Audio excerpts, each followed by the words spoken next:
বিশ্বকাপের ১০০ বছর পূর্তি হবে আগামী ৪ বছর পর। যেটা শুরু হয়েছিল যেই দক্ষিণ আমেরিকা থেকে, সেখান থেকেই কিন্তু ১০০ বছর পূর্তির আয়োজন হবে। এরপরে ইউরোপ এবং আফ্রিকাও যুক্ত হবে সেই শতবর্ষ পূর্তির আয়োজনে। কিন্তু হাজারতম ম্যাচ বিশ্বকাপের এবারই হচ্ছে। যুক্তরাষ্ট্র, কানাডা এবং মেক্সিকো ৩ দেশের এই যৌথ আয়োজনের হাজারতম ম্যাচটি হবে মেক্সিকোতে জাপান তিউনিশিয়া ম্যাচ দিয়ে। Colgate Max Fresh আছে আইসি কুলিং ক্রিস্টালস যা দেয় ম্যাক্সিমাম ফ্রেশনেস সহ Colgate Max Fresh। বুঝতেই পারছেন, ল্যান্ডমার্ক ম্যাচ, বিশাল ল্যান্ডমার্ক। শুধু ল্যান্ডমার্ক বললে ভুল হবে। মেক্সিকোতে হবে এই ম্যাচটি, জাপান তিউনিশিয়া। বাংলাদেশ সময় ২১ জুন সকালে হবে এই ম্যাচটি, এবং যে ম্যাচটিকে ঘিরে ফিফা নানা ধরনের আয়োজন করছে। প্রথমেই বলতে চাই যে ফিফা এই ম্যাচের জন্য একটা আলাদা করে লোগো বানিয়েছে, 1000 ম্যাচ ফিফা ওয়ার্ল্ড কাপ। যে লোগোটি দেখা যাবে আসলে ম্যাচের রেফারি তার হাতায়, এবং সেই জার্সিটি কিন্তু তুলে দেওয়া হয়েছে ইভান, যে রেফারিটি থাকবেন তার হাতে। তার নাম হলো স্তাভান কোভাসিচ, তিনি হলেন রোমানিয়ান রেফারি। তার হাতে কিন্তু এই বিশেষ জার্সিটি তুলে দিয়েছেন ফিফার রেফারিস কমিটির চেয়ারম্যান পিয়ারলুইজি কোলিনা। সবাই তাকে চেনেন, কোলিনা ওয়ার্ল্ড কাপ রেফারিং করেছেন, একটা সময় টাক মাথার জন্য খুবই বিখ্যাত ছিলেন।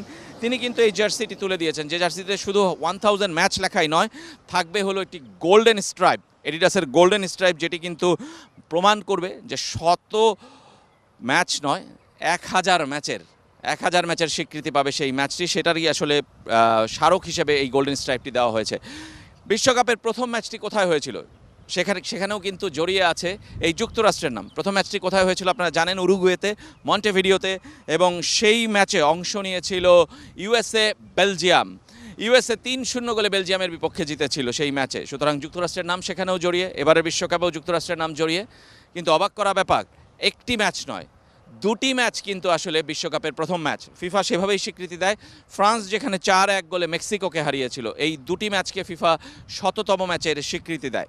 ঠিক একইভাবে ৫০০তম ম্যাচেও কিন্তু যুক্তরাষ্ট্রের নাম জড়িয়ে, কেননা ৯৪ বিশ্বকাপ এই যুক্তরাষ্ট্রেই হয়েছিল, এবং সেই ৯৪ বিশ্বকাপে ৫০০তম ম্যাচ পূর্ণ হয়েছিল।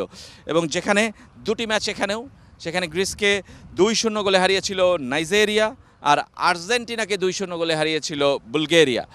সুতরাং ৫০০তম ম্যাচ পেরিয়ে ১০০০তম ম্যাচে আসলে কী চমক অপেক্ষা করছে আমাদের জন্য জানি না। যেখানে জাপান তিউনিশিয়া আমরা বলছি যে বারবারই খেলবে, এবং সেই ম্যাচে নানা ধরনের আয়োজন কিন্তু ফিফা রাখছে, কিন্তু কিছু কিছু জিনিস কিন্তু এখনও তারা প্রকাশ করেনি, এবং সেটা চমক হিসাবেই দর্শকদের জন্য দেখাতে চায়, এবং ওই ম্যাচে আপনারা নিশ্চয়ই দেখতে পাবেন। কিন্তু মনে রাখবেন, ১০০০ ম্যাচ পেরিয়ে গেছে এই গ্রেটেস্ট শো অন আর্থের, অর্থাৎ বিশ্বকাপের ১০০০ ম্যাচ পূর্ণ হবার অপেক্ষায়।